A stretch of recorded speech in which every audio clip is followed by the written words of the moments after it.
Bismillahirrahmanirrahim. Alhamdulillah, alhamdulillah, alhamdulillah, summa alhamdulillah, alhamdulillahi rabbil alamin, wassalatu wassalamu ala ashrafil anbiya wal mursalin, wa ala alihi wa sahbihi ajma'in. Rabbi shrah li sadri wa yassir li amri wahlul 'uqdatam min lisani yafqahu qawli. اللهم افتح علينا حكمتك وانشر علينا من خزائن رحمتك برحمتك يا أرحم الراحمين. السلام عليكم ورحمة الله تعالى وبركاته. Alhamdulillah, kita berjumpa lagi dan kita mulakan pertemuan kita pada malam yang hening ini, malam agak sejuk-sejuk sikit kerana musim hujan biasalah hujung-hujung tahun. Okey, kita sama-sama membaca umul kitab Al-Fatihah. Bismillahirrahmanirrahim. Alhamdulillahirabbil alamin. Ar-Rahmanir-Rahim. Maliki yaumiddin. Iyyaka na'budu wa iyyaka nasta'in. Ihdinas siratal mustaqim. Siratal ladzina an'amta 'alaihim ghairil maghdubi 'alaihim waladdallin. Amin amin ya rabbal alamin. Apa khabar semua? Alhamdulillah, mudah-mudahan semua sihat, sejahtera. Kita masih lagi di dalam tempoh PKPB mudah-mudahan kita semua boleh sama-sama menjaga diri kita, menjaga keluarga kita, menjaga sesama kita, dan kita mohon kepada Allah Subhanahu Wa Taala, berdoa tanpa henti. Mudah-mudahan Allah Subhanahu Wa Taala menjaga kita, memberi kita kesejahteraan dan mengangkat semua bala wabak yang datang. Sekiranya wabak itu adalah ujian kepada kita, maka kita terima dengan penuh ketabahan, namun kita berdoa kepada Allah, mudah-mudahan kita boleh menerimanya dan Allah akan menghilangkannya kembali. Kita tidak ada tempat pengaduan selain daripada Allah Subhanahu Wa Taala, jadi kita kena ingat itu. Mudah-mudahan kita sentiasa menjadi hamba yang patuh, taat dan setia kepadanya. Hari ini adalah hari malam Rabu 18 November sudah 18 November, hari Rabu, malam Khamis. Kalau dalam Islam dipanggil malam Khamis, tapi mungkin dalam kita biasa ada perkiraan bahawa still hari Rabu lagi sampai pukul 12 malam ini, tapi kalau mengikut perkiraan Islam dipanggil ini malam Khamis. Sebagaimana yang Bunda sebutkan di dalam Facebook, Bunda ada cerita bahawa malam ini adalah kita akan membaca Quran, sambungan daripada apa yang kita baca daripada ayat 60 dan 61. Hari ini kita berada pada ayat 62 kalau tidak silap saya, 62. Dan dalam ayat ini, sebelumnya saya ingat kita recall balik, kita ingat balik apa yang kita cerita. Sebenarnya dalam kisah yang lepas, dalam ayat yang ke-60 dan 61, kita dah lihat bagaimana cerita munafik. Orang yang kita kan diarahkan, sekiranya ada perselisihan, perbalahan, hendaklah kita rujuk kepada Allah dan Rasulnya. Tetapi ada yang mengaku beriman dengan apa yang diturunkan kepadanya, tetapi dia masih lagi merujuk kepada Taghut. Itu dalam ayat 60 disebutkan begitu. Dan kita Bunda dah ceritakan tentang bagaimana kisah di sebalik cerita ini, seorang yang mengaku beriman kepada Muhammad, iaitu bima unzila ilaikan, beriman kepada apa yang diturunkan pada, maksudnya beriman pada Nabi Muhammad, iaitu seorang yang bernama Bishr, dan dia bertelagah dengan seorang Yahudi yang beriman bima unzila min qablik, kitab, dia beriman kepada kitab Taurat. Dan mereka berdua berkhusumah ataupun berbalah, dan ingin meleraikan ataupun mencari keadilan antara perbalahan mereka. Dan Bishr ini walaupun mengaku beriman pada Nabi Muhammad, dia lebih suka untuk memilih taghut, iaitulah seorang yang bernama Ka'ab bin Ashraf yang masih tidak beriman kepada Allah, untuk memutuskan masalah yang mereka hadapi. Namun orang Yahudi itu pula merasakan bahawa Muhammad ini terkenal pada zaman itu sebagai seorang yang adil, maka dia berpendapat bahawa dia pergi jumpa Muhammad ni, dan dia rasa dia memang benar, jadi Muhammad akan berpihak pada dia. Dan apabila mereka berbincang dan mungkin Bishr ini pun memikirkan bahawa Nabi Muhammad mungkin memihak pada dia kerana dia telah beriman pada Nabi Muhammad. Tapi malangnya apabila pergi menemui Nabi Muhammad, bukan malangnya, sebaiknya begitulah, Rasulullah sallallahu alaihi wasallam dengan keputusan berpihak pada orang Yahudi, dia membuat keputusan yang adil. Tentulah tidak memberi kepuasan hati kepada yang munafik tadi, iaitu Bishr. Dan dia memilih untuk pergi menemui Sayyidina Umar, dan kerana dia fikir Muhammad ini mesti tidak suka dengan orang yang kafir, yang mesti memihak pada dia yang telah memeluk Islam. Tetapi rupanya Sayyidina Umar Al-Khattab, kita sebutkan gelaran ni Al-Faruq kerana membezakan di antara yang hak dan yang batil, marah dan lalu dia mengambil pedang dan keluar bertemu semula kedua orang ini, dan dia membunuh tadi yang munafik itu. Dan dia kata, kamu tidak percaya kepada Rasulullah sallallahu alaihi wasallam. Jadi cuba kita lihat sebenarnya cerita hari ini. Maaf saya tak ada slow terus masuk cerita malam ni. Sebenarnya Bonda risau kalau Bonda tak boleh duduk lama, jadi tak mahu bercakap-cakap banyak-banyak sikit, tapi nanti tak sedap pun bercerita juga perkara-perkara yang ni. Yang pentingnya semua cerita insya-Allah ada berkaitan dengan apa yang kita nak baca malam ini. Jadi Bonda recall balik apa yang Bonda cerita, sebab ayat Quran yang kita baca malam ini ada berkaitan dengan cerita tersebut. Saya pun Bonda tengok tak ramai lagi, baru 3 orang. Pada yang ada ni tolong share, tolong beri like sikit, mudah-mudahan ramai yang akan masuk. Dah 27 share, ni mesti ada yang rajin share masuk. Saya risau juga kerana malam ni mungkin orang tidak perasan saya live malam ni kerana baru saja kita tukar jadual. Jadi mungkin ada sahabat-sahabat kita yang masih menunggu di siang hari, tidak malam. Okey. Terima kasih yang share banyak tu. Mudah-mudahan Allah limpahkan kurnia atas niat untuk menyebarkan ilmu. Kita berniatkan pada Allah Subhanahu Wa Taala, mudah-mudahan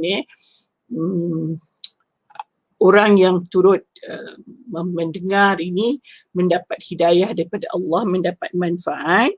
Dan kita tahu kalau kita membuat kebaikan dan orang lain yang membuat kebaikan, maksudnya kita mengajak orang buat kebaikan dan orang tu buat apa yang kita ajak itu, maka kita akan mendapat pahala sebagaimana pahala yang mereka lakukan. Jadi itu yang kita kejar. Sahabat saya pun selalu sebut daripada awal itu, kita adalah pejuang syurga. Kita mesti berjihad, berjuang, mencari ruang. Di mana ada ruang boleh kita dapatkan pahala daripada Allah, di mana ada keredaan Allah, di situlah yang kita cari. Jadi kita buat sesuatu dengan penuh keikhlasan, penuh rasa cinta kepada Allah, cinta kepada Rasulullah, insya-Allah kita juga akan dicintai Allah dan dicintai Rasulnya. Kita mendapat manfaatnya. Dan kembali kepada cerita tadi, semua dah balik dah, yang ada ni mesti ingat dah cerita yang Bonda ceritakan itu, sebab malam ni kita akan baca ayat yang masih ada berkaitan dengan cerita kita. Okey, sekarang saya lihat ada Nur Hisham, ada Aisyah Jamian, ada Rasmarini. Okey, semoga semua ini dirahmati Allah Subhanahu Wa Taala dan juga teman-teman yang bakal masuk. Okey. Okey, ayat yang kita nak baca pada malam ini, ayat 62 berbunyi A'udzubillahi minasyaitanirrajim. فَكَيْفَ إِذَا أَصَابَتْهُمْ مُصِيبَةٌ بِمَا قَدَّمَتْ أَيْدِيهِمْ ثُمَّ جَاءُوكَ يَحْلِفُونَ بِاللَّهِ إِنْ أَرَدْنَا إِلَّا إِحْسَانًا وَتَوْفِيقًا. Saya nak maklumkan dulu dengan semua, bunda di mata tak sekarang makin kabur, makin tak nampak. Alhamdulillah, ayat ini saya masih ada ingat-ingat hafal lah, bukanlah hafal yang lancar, tapi sebab itu saya boleh baca sikit-sikit. Tak tahu pula kenapa tak nak jalan saya punya mouse ni. Mudah-mudahan kita benda dapat juga teruskan sehingga habislah surah ni. Saya risau-risau sikit kerana masalah penglihatan saya ni. Doakanlah saya baik-baik, insyaAllah. Selalu saya tengok kawan-kawan doakan dalam Facebook tu, saya aminkan ya Allah. Jadi terbalik semula pada ayat tadi, saya nak kaitkan dengan kenapa saya kata ada cerita yang berkaitan dengan cerita yang kita baca yang lepas. Hilang pula saya nak baca. Okey, maaf saya guna komputer lagi satu ni untuk cari ayat ni. Sebab saya kalau letak pun saya tak nampak.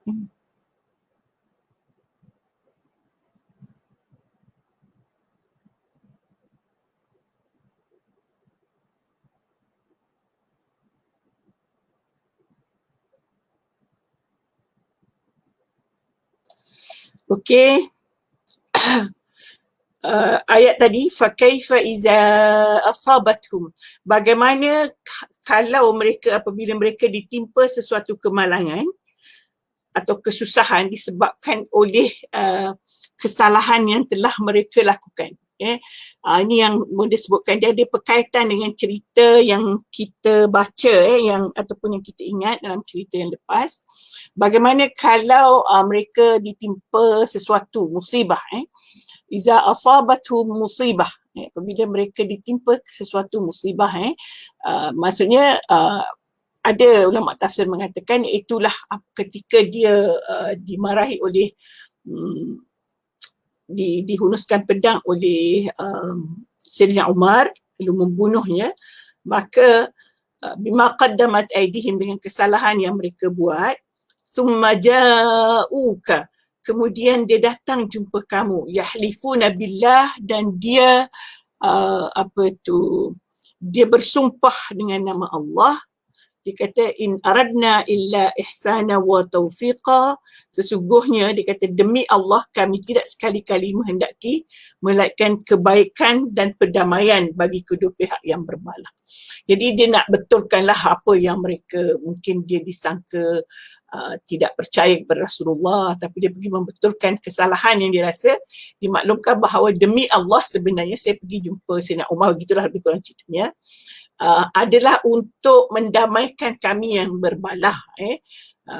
Tapi kalau dikirakan, kenapa dia mesti pergi jumpa Sayyidina Umar sedangkan Rasulullah SAW telah pun memberikan penghakiman di awalnya, tapi dia masih tidak percaya.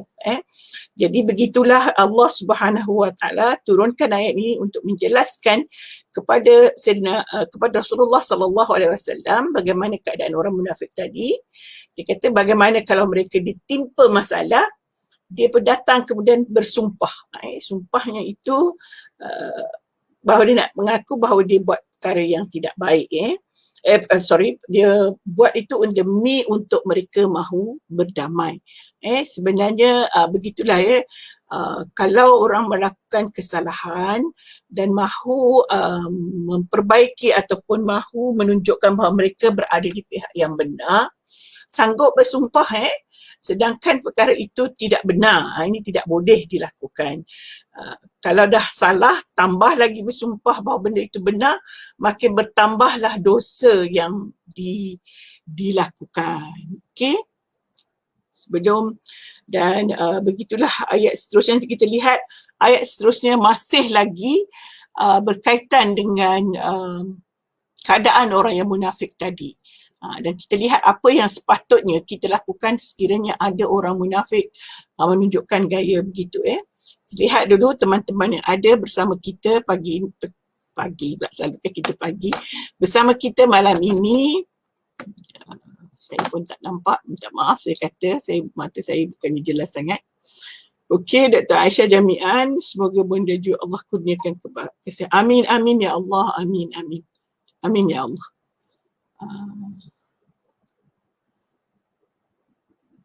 Internet tak berapa baik malam ini bunda. Okey, tak apa. Bunda tak jadi masalah kalau viewers tak tinggi. Boleh jadi mungkin mereka tengok rakaman. Kalau kita dah share, mereka boleh lihat nanti rakaman kemudian. Saya selalu perhatikan viewers akan naik. Dia bukannya ada pada hari kita bersiaran sahaja. Kadang-kadang selepasnya baru dia naik. Ada masa dia ramai, ada masa tidak ramai. Bunda dah sebutkan juga, kita jawab salam juga Rismarini ni. Waalaikumsalam warahmatullahi wabarakatuh Ibu Rismarini ya. Yang kita doakan ialah mudah-mudahan mereka yang sempat menonton dan akan menonton selepas siaran semuanya mendapat hidayah daripada Allah Subhanahu Wa Taala dan dikira oleh Allah Subhanahu Wa Taala berada di dalam satu majlis ilmu.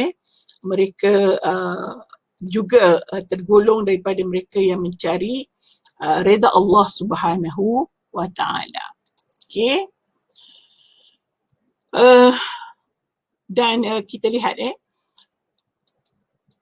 okey, kita tipin dulu supaya ni kadang-kadang bila saya tunduk muka saya tak nampak kalau saya pin banyak-banyak.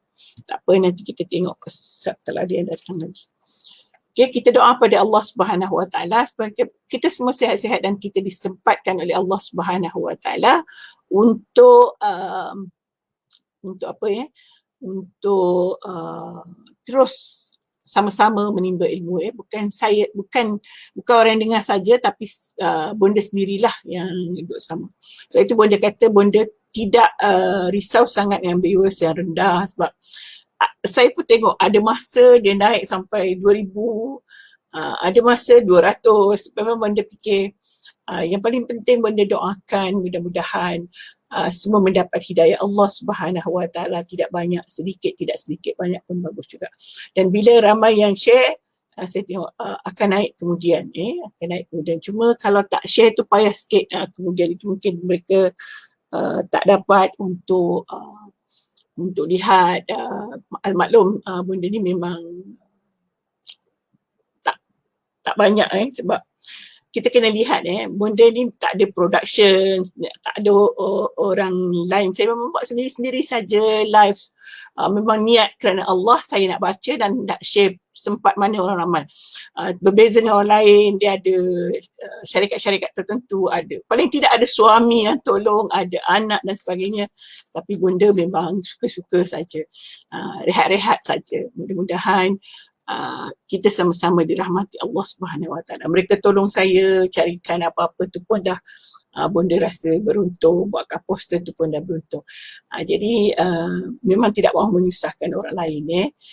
Cuma macam Nur Syam tolong saya upload dalam YouTube, mudah-mudahan Allah bagikan pahala kepada Nur Syam. Tolong saya, mudah-mudahan nanti yang dapat melihat YouTube sama ada saya masih hidup ataupun telah mati akan menjadi pahala yang berterusan untuk yang bantu saya itu.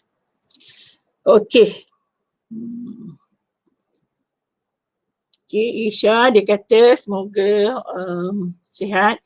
Shima Bu Hassan, Shima ni pun rajin tolong share banyak-banyak bekas murid saya dulu. Amin amin atas doa semua. Tak faham kalau bunda tak pin sebab macam bunda kata, saya tak tahu kebelakangan ni teruk sangatlah penglihatan saya ni. Walaupun saya pakai cermata tetap kabur. Jadi kalau saya nak baca buku pun nampak susah sikit. Itu pun saya kata kita terus bersyukur kepada Allah, saya masih mampu dan inilah yang memberikan semangat. Walaupun saya rasa kadang-kadang saya letih tapi nak buat juga live sebab saya rasa tanda-tanda nak berehat ni makin ketara, makin ketara. Banyak sangat yang saya nak baca buku tafsir tu, saya paksa pakai magnifying untuk tengok tak nampak ke cuma mata. Doakanlah saya sihat, saya pun nak pergi cari pakar mata kalau untuk kesihatan. Betul lah Aisyah, dia kata saya nak pinkan Aisyah cakap apa ni, mudah-mudahan kita semua. Tak apa pun dia kata ini pun produk pencuci hati dan pencuci memori yang terpenting dalam setiap kehidupan orang yang beriman. Amin ya Allah. Saya rasa sayu sikit saya malam ni. Bukan sayu pasal apa. Saya tak tahu, sebenarnya saya baru sedar bahawa saya ni mata saya tak nampak. Saya baru sedar 2-3 hari yang lepas bila saya makin nak baca buku makin tak boleh. Buku saya sendiri yang saya tulis tu pun tak nampak kalau saya baca macam tu. Kalau saya baca Facebook tu, kadang-kadang orang tulis lain, kalau dia tulis katakanlah dia tulis timbang, saya boleh baca tentang. Dah lama, salah baca rupanya sebab tidak berapa nampak. Tak apa, kan Bunda kata tadi Bunda nak jalan cepat, tetapi ada juga cerita. Sebenarnya bukan apa tujuan Bunda cerita tu, bukanlah nak melahirkan kesusahan Bunda, cuma nak tunjukkan bahawa kita sebenarnya semakin hari semakin Allah berikan kita tanda-tanda, dan semakin Allah berikan kita tanda-tanda, janganlah kita mengundur dengan cepatnya. Tetapi itulah yang menyebabkan kita mesti berusaha lebih lagi, sebab apabila tanda semakin banyak Allah beri, maka kita semakin perlu banyak berusaha untuk memenuhi masa yang sedikit berbaki. Tidak banyak masa lagi. Kita tak tahu apa yang berlaku esok atau lusa, mungkin walaupun tak mati, walaupun tak pergi, tapi kemungkinan tidak mampu dan sebagainya. Siapa sangka kita tidak boleh lagi keluar. Sebelum ini Bunda boleh mengajar di surau-surau, sekarang tak boleh lagi. Tapi siapa sangka Allah masih bagi peluang untuk bersama, dan kita ada ruang dalam live macam ni. Saya rasa gembira sangat sudah. Kita boleh memenuhkan masa yang diizinkan oleh Allah Subhanahu wa taala. Okey, kita sambung ayat 63. Auzubillahi minasyaitanirrajim. Ulaika allazina ya'lamullahu ma fi qulubihim. Mereka itulah yang Allah Subhanahu wa taala tahu apa yang ada dalam hati mereka. Farid anhum wa'izhum wa qul lahum fi anfusihim qawlan baligha. Kalau tak clear beritahu sebab saya punya internet pun bukan para pendengar saja. Semalam ada, lama juga kami tak dapat internet, mungkin 1 jam begitu, ada lagi sekejap, ada tapi slow. Jadi kalau dia tak clear tu minta maaf lah. Ulaika allazina ya'lamullahu ma fi qulubihim. Kita dah cerita dah bahawa mereka yang munafik, mereka yang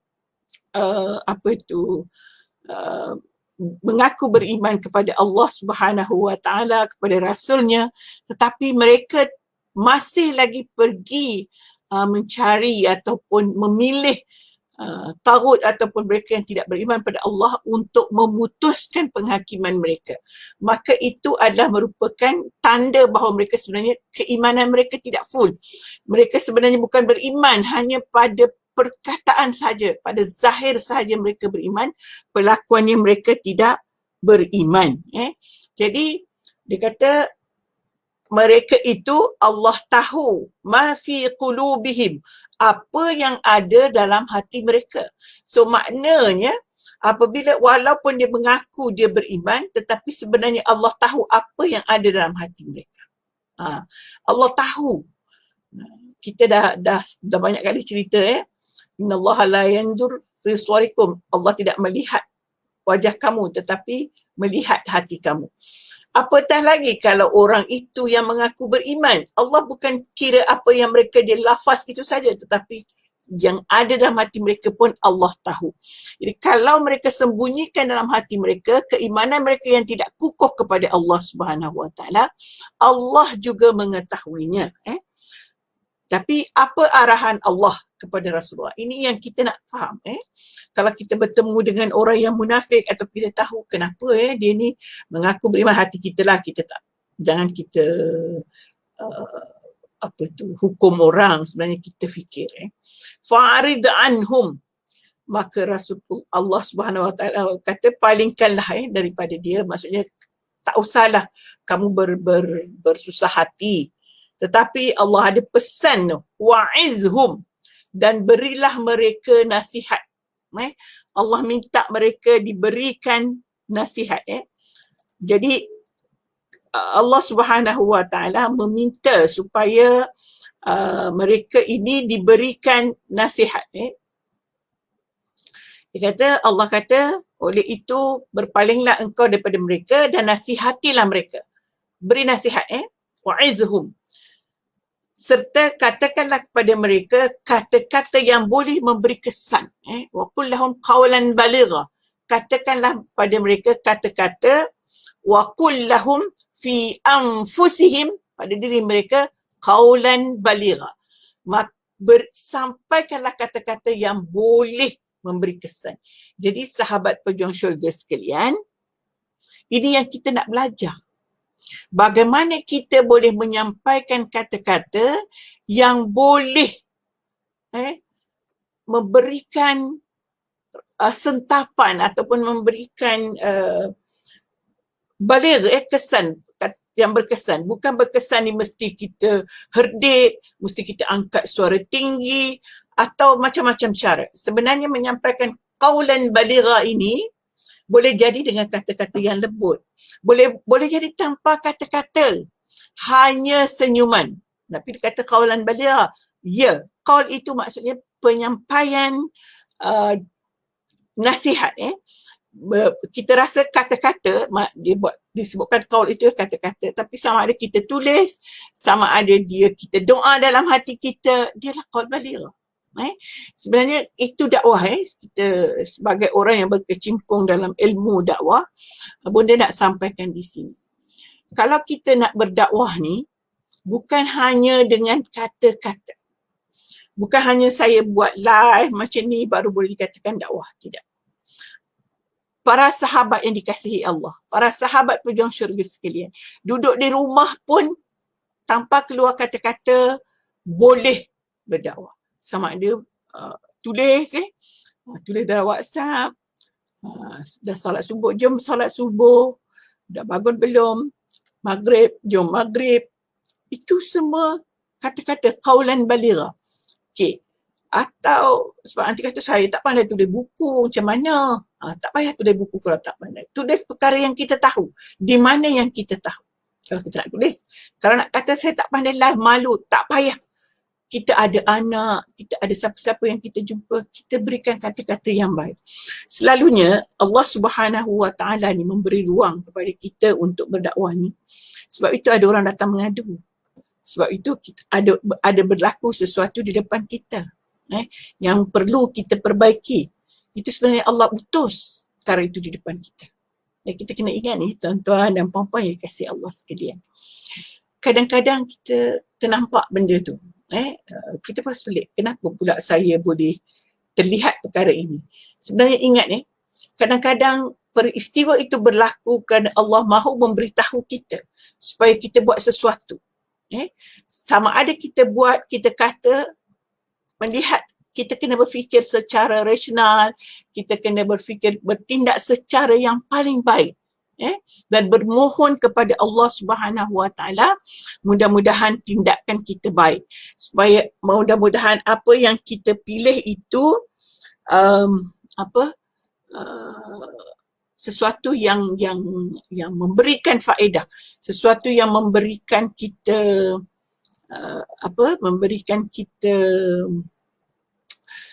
membuka hati orang yang kita nak sampaikan. Contoh kadang-kadang kita pergi rumah orang. Contoh, saya ambil contoh. Lepas tu kadang-kadang kita lihat dah azan maghrib. kita sibuklah mencari nak solat, nak apa. Kita lihat ada orang ni macam tak kisah pun. Kalau perempuan dia tak kisah pun, kita kata mungkin dia uzur. Tapi laki-laki tak kisah pun nak pergi solat, dia masih duduk main game. Itu sebenarnya Allah nak bagi kita rasa tanggungjawab. Mungkin kita tidak tegur pada waktu yang berlakunya itu atas sebab-sebab tertentu, pemilihan kaedah. Kalau kita dakwah ni ada pemilihan kaedah, tidak boleh memalukan orang dan sebagainya. Maka kita mencari kaedah. Jadi kita simpan balik baru WhatsApp, tanya dulu khabar apa benda semua buat baik, kemudian baru kita tanya why dia sebenarnya tak kisah salat, ataupun tak perlu, kadang-kadang kita tak perlu tulis begitu, tapi kita berikan satu mesej secara general, pentingnya sembahyang di awal waktu dan sebagainya. Itu adalah perkara yang perlu kita lakukan. Qaulan baligha. Sebab tu Allah ini peringatan, bila Allah Subhanahu Wa Taala mengingatkan Muhammad ni, sepatutnya dia kata macam tadi, dia itu perkara itu dalam hati dia dah mengucap dia beriman kepada Allah, dia telah mengaku dia beriman kepada apa yang diturunkan kepada Rasulullah sallallahu alaihi wasallam. Itu sudah beriman pada Allah, beriman pada kitab, beriman pada Rasul, beriman pada akhirat. Tetapi dia masih lagi mencari penghakiman lain daripada Rasulullah. Lalu dikatakan hatinya masih tidak kuat. Jadi sebab itu Allah tegur Rasulullah, bukan tegur Rasulullah, sebab dia melihat bahawa apa yang berlaku di mana Sayyidina Umar, ulama tafsir yang ceritakan begitu, saya sampaikan saja. Bila Sayyidina Umar membunuh lelaki tadi, sepatutnya janganlah bunuh, sebab yang bersalah ia masih dalam hatinya, masih disimpan lagi, dia tak lawan. Maksudnya orang yang dilawan ini, kalau dia melawan kita, dia tak lawan, dia cuma simpan dalam hati. Sepatutnya tak perlu sampai dibunuh. Seharusnya dia diberikan nasihat. Sebab itu sama juga kalau kita melihat orang melakukan kesalahan, tidak sepatutnya kita herdik, tidak sepatutnya kita marah, tidak sepatutnya kita benci. Tetapi yang perlu kita sampaikan ialah nasihat. Sebab itu dia ada tahap-tahap di dalam memberikan dakwah ini. Ada dakwah kita berdua nasihat secara lembut, kita ubah-ubah cara kita. Tidak semestinya sama sahaja. Boleh jadi kali ini dengan nasihat begini, tapi dia tidak berubah juga, kita ubah cara lain pula, nasihat yang lain. Dan perlu diingat kita sebagai pendakwah ni tak boleh bosan, tak boleh jemu, tak boleh cop dekat dahi orang ni tidak akan berubah, saya buat apa pun dia tidak akan berubah, tak boleh. Di samping kita melakukan nasihat, kita perlu berdoa. Mudah-mudahan Allah memberi hidayah kepada dia. Sebab kita tidak mampu memberi hidayah kepada orang. Yang memberi hidayah ialah Allah Subhanahu Wa Taala. Dan satu perkara yang penting untuk kita ingat, apabila kita melihat ada orang melakukan kemungkaran, kita tidak boleh menyebarkan kemungkaran yang dia lakukan dengan memberitahu orang bahawa dia ni pelaku mungkar begini, itu namanya mengata ataupun mengumpat. Kita sudahlah belum tentu mampu untuk mengubah dia menjadi baik, kita mengata pula. Takut-takut kita menjadi dosa. Walaupun ada alasan yang selalu kita dengar, kata kita mengata tu supaya dia berubah. Itu tak betul, tidak benar. Dan saya nak sebut, di sini tak kira tahu siapa sahaja. Bukan kita kata tak apa, hak kita, dia boleh kata ke dia. Tak boleh. Hatta anak kita sendiri pun kita tidak sebarkan keburukannya kepada orang lain. Apatah lagi orang lain yang bukan di bawah tanggungjawab kita. Maksudnya kita hanya untuk menegur untuk dia melakukan kebaikan. Jadi tuan-tuan dan puan-puan yang dikasihi Allah sekalian, para pejuang syurga, kita memang kena berjihad, kita memang kena berjuang. Kalau kita berdakwah tu memang kita kena berjuang. Kita memang mesti melakukan sesuatu itu dengan penuh ketabahan, kesabaran dan mengingat sentiasa bahawa Allah itu Maha mengetahui. Dan tidak perlu kita hebahkan kepada orang bahawa saya ini adalah pendakwah, saya kena sabar, saya kena begini. Tak. Kita berdoa saja kepada Allah Subhanahu Wa Taala. Tidak perlu kita saya kena marah begini. Memang kita selalu menerima cabaran-cabaran yang pelbagai.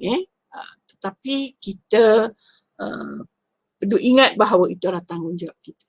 Tak bukan kita berdakwah pada orang ramai saja yang jadi masalah. Anak kita pun. Sebab itu ramai orang bila mengadu, kenapa anak saya begini. Terus terang saya kata, sebenarnya bila anak kita tidak mudah untuk dengar nasihat kita, itu juga adalah anugerah daripada Allah yang perlu kita syukuri. Sebab banyak kali kita bercakap sebanyak itulah kita mendapat pahala. Ada orang pernah kecil hati dengan saya.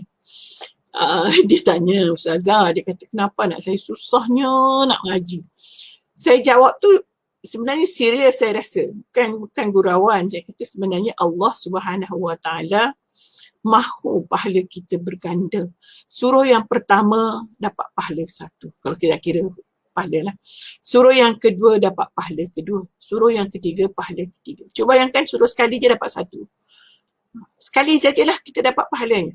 Tapi kalau banyak kali berulanglah kita dapat pahalanya. Dia marah saya, marah cara gurau lah. Allah Ustazah ni jangan cakap macam tu. Saya kata saya cakap serius. Logik. Sebenarnya. Kita menyuruh orang tu, setiap kali kita suruh tu, dapat pahala. Bukannya kita suruh saja-saja. Tapi kita dapat pahala daripada Allah Subhanahu Wa Taala. Syukurlah. Kadang-kadang kita mengaji pun macam tu. Sekarang banyaklah kaedah-kaedah belajar mengaji cepat dan sebagainya. Dulu kan tak ada kita mengeja. Saya mengaji tak mengeja, tapi saya pandai mengajar orang mengeja. Sebab ada orang kata dia tak tahu kalau tak mengeja, anak dia tak mengeja, kita belajar mengeja. Tapi saya sebenarnya mak saya tak ajar mengeja, terus baca je. Itu lagi senang mak saya kata. Menyusahkan kalau nak mengeja, lambat jadi dia suruh baca terus. Tapi saya mengajar juga mengeja. Ada orang dia ajar sampai 1 jam, tak betul-betul dia sebut. Tak betul-betul makhraj dan sebagainya. Kita ulang banyak kali. Cuba fikir. Kalau dia baca Quran dan kita ulang banyak kali, berapa kali ulang kita boleh dapat pahala? Syukurlah. Syukur kepada Allah Subhanahu Wa Taala. Di samping kita berdoa juga, mudah-mudahan dia cepat pandai dan sebagainya. Bukan berarti kita tak apalah. Kalau kita doa pula bila lambat, kita baca banyak. Tak. Kita berdoa dan doa itu pun dapat pahala. Mudah-mudahan dia boleh mendapat hidayah dan cepat mendapat boleh membaca Quran dengan baik. Okey. Sama kita ni. Waalaikumsalam Nur Khalid. Nur Khalid ni saya selalu tengok live dia masak.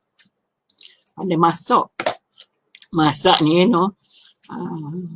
bagus.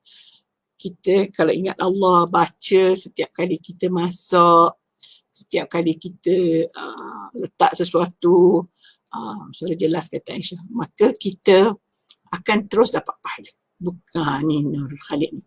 Waalaikumsalam.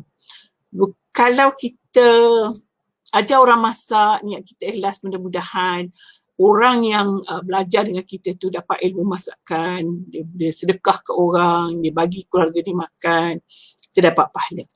Saya ni suka kadang-kadang buka, ada noni masak, ajar masak.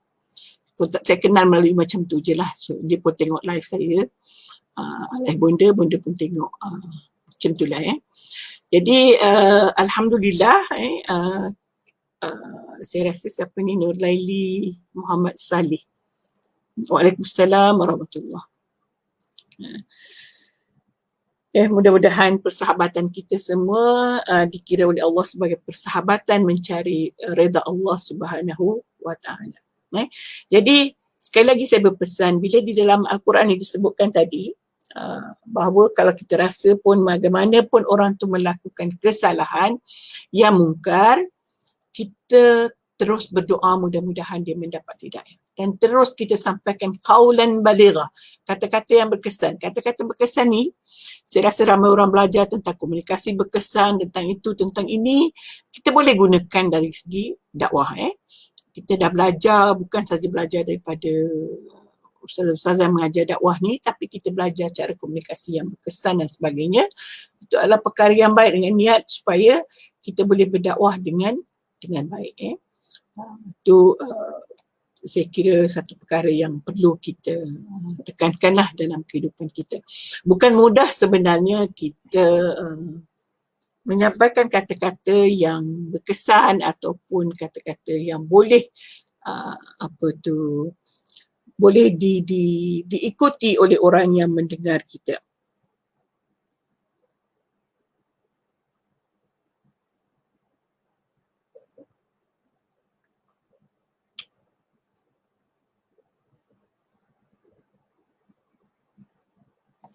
Okey. Seterusnya, Bunda dah mula. Sebenarnya Bunda minta maaf lah ya kalau Bunda berhenti nanti sebelum 1 jam. Tengok keadaan saya boleh mampu duduk lama banyak mana lagi. Okey, ayat seterusnya, ayat yang ke-64. A'udzubillahi minasyaitanirrajim. Wa ma arsalnaka min rasulin illa liyuta'. Saya tak tinggal ya ayat. Betul tak ayat ni? Betul kan ayat 64 kan? Wa ma arsalna min rasulin illa liyuta' biiznillah. Kami tidak utus rasul. Allah kata, kami tidak utus rasul melainkan untuk ditaati biiznillah, dengan izin Allah. Walau annahum izzalamu anfusahum ja'uka fastaghfirullah wastaghfir lahum. Dan kami tidak mengutus seorang rasul pun melainkan supaya ia ditaati dengan izin Allah. Tengok, taat rasul itu dengan izin Allah. Kita ni taat rasul dengan izin Allah. Sebab itu Bunda ulang banyak kali, kita mintalah rahmat Allah. Sebab kita taat kepada Allah, taat kepada rasul, itu rahmat Allah. Kita bangun pagi, kita masih lagi beriman kepada Allah Subhanahu wa taala, syukurlah kepada Allah. Sebelum tidur malam ini, kalau kita masih lagi ingat Allah Subhanahu wa taala, cinta Allah, cinta Rasul, itu rahmat Allah yang perlu kita syukuri. Syukurlah. Dan tanda syukur itu diiringkan dengan perbuatan dan kata-kata kita. Para sahabat sekalian. Dia kata kalau mereka dan kalaulah mereka menganiaya diri mereka sendiri, datang kepadamu lalu memohon ampun kepada Allah dan Rasulullah juga, mohonlah ampun untuk mereka. Lihat bagaimana Allah Subhanahu wa taala mengajar Rasulullah berdakwah. Bila Allah mengajar Rasulullah berdakwah, berarti itulah juga cara yang perlu kita lakukan. Cuba lihat tadi Bunda dah sebut bahawa kita beriman kepada Allah dengan izin Allah.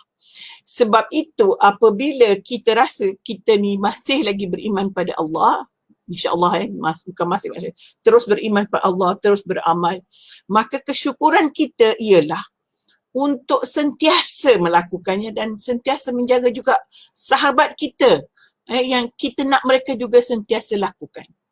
Dan bukan kita menganggap mereka tidak baik dah. Kita dah anggap dia ni semayang tak betul gini. Lalu kita pun heboh cerita dengan orang, dia ni pergi sini tak solat, pergi sini gini. Itu bukan satu kaedah yang baik. Bila Allah ajar Rasulullah cara berdakwah ini, maka kita perlu ikut. Dia kata apa ayatnya tadi, dan kami tidak mengutus seorang rasul pun melainkan supaya ia ditaati. Maksudnya sepatutnya mereka tu semua taat kepada kamu wahai Muhammad. Tetapi dengan izin Allah. Dan kalaulah mereka ketika menganiaya diri mereka, maksudnya ketika mereka menganiaya diri mereka ini ketika mereka tidak taat Allah lah. Ketika tidak taat rasul tu menganiaya diri sendirilah. Dan menganiaya diri mereka sendiri, datang kepada Muhammad dia dah rasa dia bersalah, dia datang jumpa, dia pun minta ampun, minta ampun pada Nabi Muhammad, dia datang jumpa Nabi Muhammad, maka apa Allah ajar kepada Muhammad? Wahai Muhammad, kamu minta ampunlah kepada Allah dan minta ampunlah bagi pihak mereka. Maksudnya, kamu mintalah Allah mengampunkan dosa mereka. So, begitulah kita. Kalau kita rasa seseorang itu tidak taat kepada Allah, ada banyak perkara yang ketaatan kepada Allah yang mungkin tinggal. Kita pun tak lengkap, kita pun tak sempurna. Tetapi kita belajar untuk sempurna dan kita berusaha untuk sempurna. Kita lihat ada sahabat kita mungkin yang ketara sangat, bertentangan dengan kehendak syarak apa yang dia buat. Kita tegur. Mungkin waktu kita tegur, dia tak nak dengar. Dia marah dengan kita. Dia cuba bermusuh pula dengan kita. Atau berbuat sesuatu tindakan yang memang kita rasa sedih. Bila kita cakap gini-gini dan rasa macam, alamak sayunya, saya tegur begini, dia menjauhkan diri dan sebagainya. Tapi sampai satu masa Allah beri hidayah kepada dia, dia datang jumpa kita. Dia kata, Ustazah pernah tegur saya macam ni. Saya rasa saya nak minta maaf lah Ustazah. Ajar saya balik benda yang Ustazah sebut dulu. Ada pernah tak yang menghadapi masalah begini? Atau paling tidak tak payah orang panggil kita Ustazah lah, anak-anak kita lah, minta maaf lah hari tu saya buat macam salah rupanya. Jadi apa kita buat? Kita terus meminta Allah Subhanahu Wa Taala mengampunkan dosanya, mengampunkan diri kita, mengampunkan dosa orang yang datang jumpa kita. Terutama keluarga kita lah. Selalunya keluarga kita begitulah, anak-anak kita, adik-beradik kita. Teguran yang pertama selalunya biasalah, bukan senang nak terus berubah, melawan.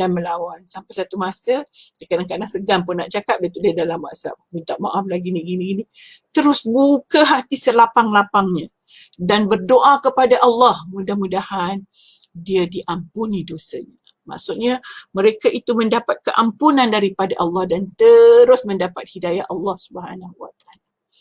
Jadi, jangan kita rasa kecewa, ataupun kita itulah cakap tak nak dengar.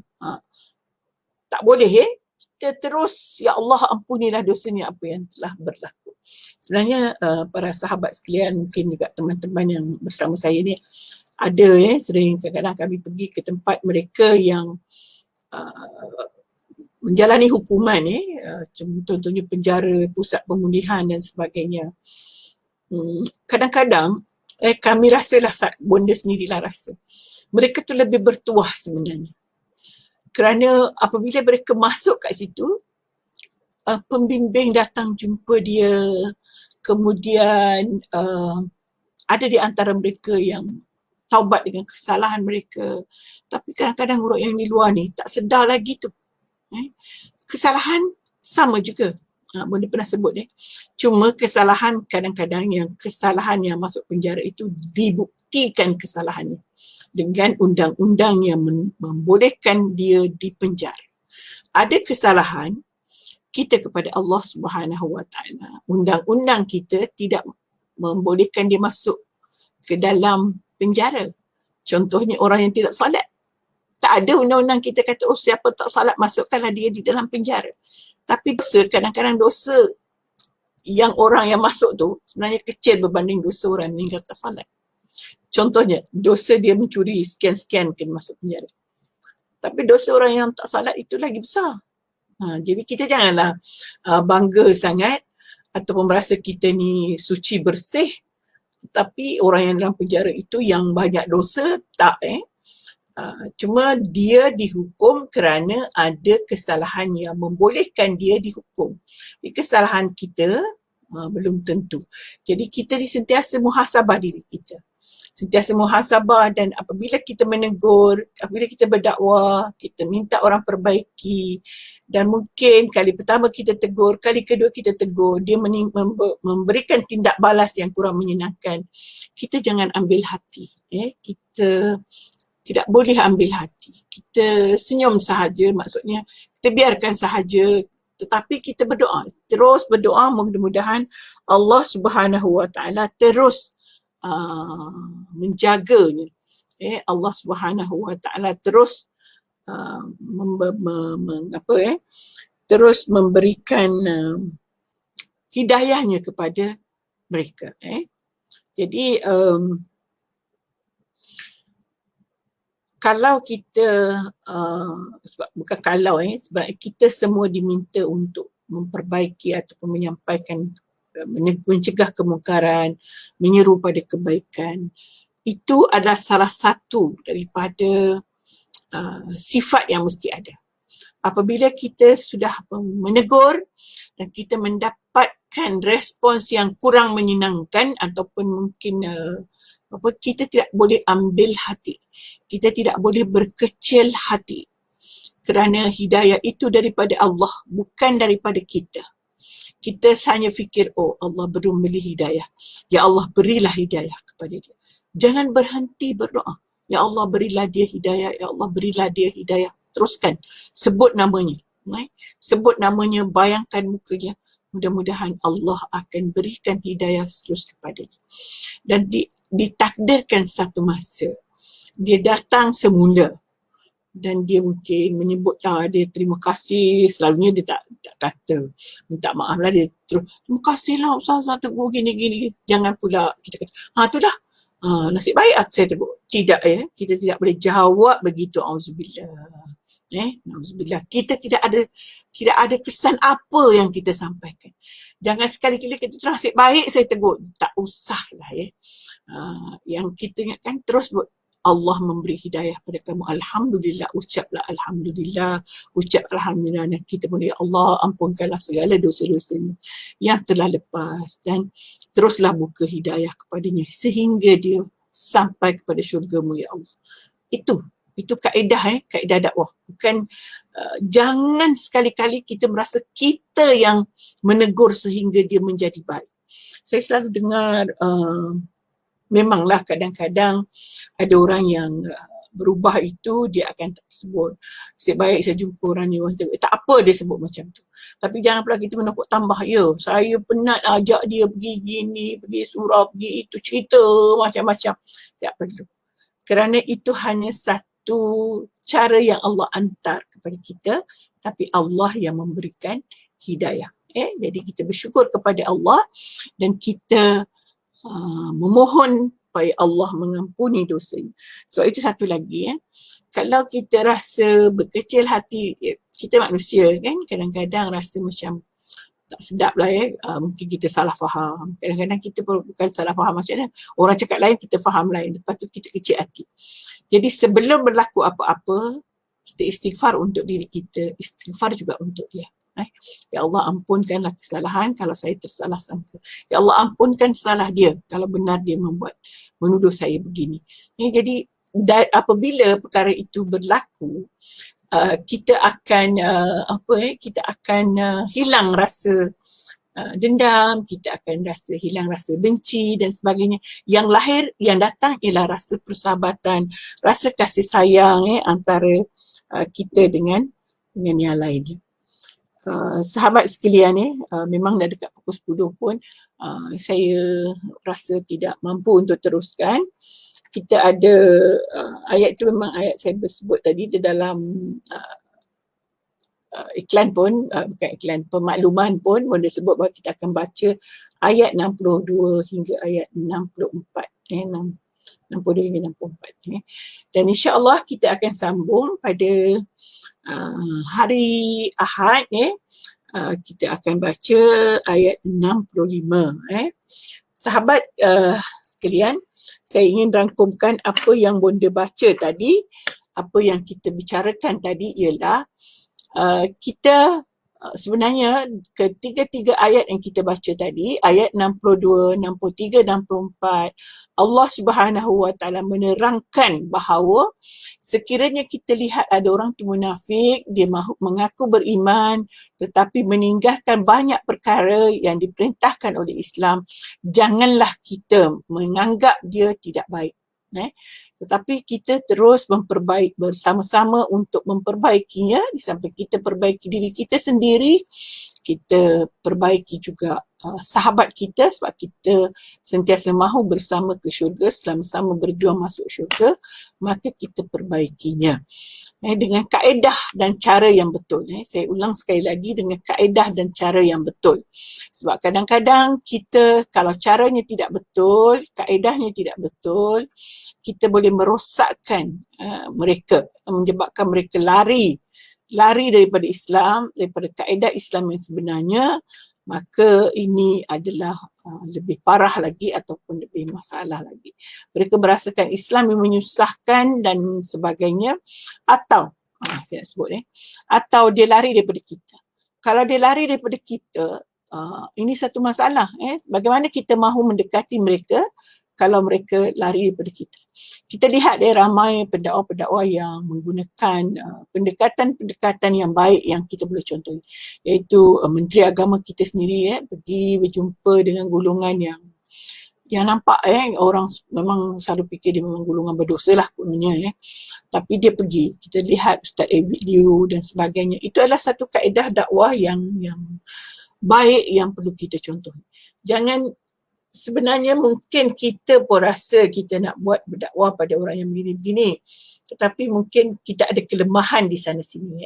Saya nak sebut kita, termasuk benda sendiri, kelemahan di sana sini. Kita tidak boleh simpan sendiri kalau kita melihat kesalahan orang. Kita nak cerita sangat dengan orang lain. Ini masalah besar. Kita perlu berjihad, kita perlu mujahadah untuk menahan perkara itu. Saya lihat contoh kalau kaunselor sendiri pun, contohlah kaunselor yang bukan basic Islam pun, kaedah yang dia kena lakukan ialah kerahsiaan. Sebenarnya pendakwah lagi tinggi kerahsiaannya. Tinggi kerahsiaan. Sebab itu kalau ada kaunselor yang bercerita, walaupun dia tak sebut nama, kadang-kadang kerahsiaan itu macam terbocor juga. So kita boleh bayangkan kalau kita orang ni pernah jumpa dia, kita boleh bayangkan cerita yang dia cerita tu. Sekarang manusia lagi banyak syakwa sangka. Kita tidak boleh memegang hati orang supaya dia tidak menyangka yang bukan-bukan. Jadi sebenarnya banyak yang kita tidak boleh ceritakan. Sebagai pendakwa, buat contoh je lah, macam sekiranya ada begini-begini, kita buat begini-begini. Kalau dakwah, sebab dakwah dia bukan memberikan nasihat, memberikan pilihan, dia boleh buat macam tak. Pendakwah ni dia terus tunjukkan anda kena buat ikut hukumnya, kena macam ni. Macam orang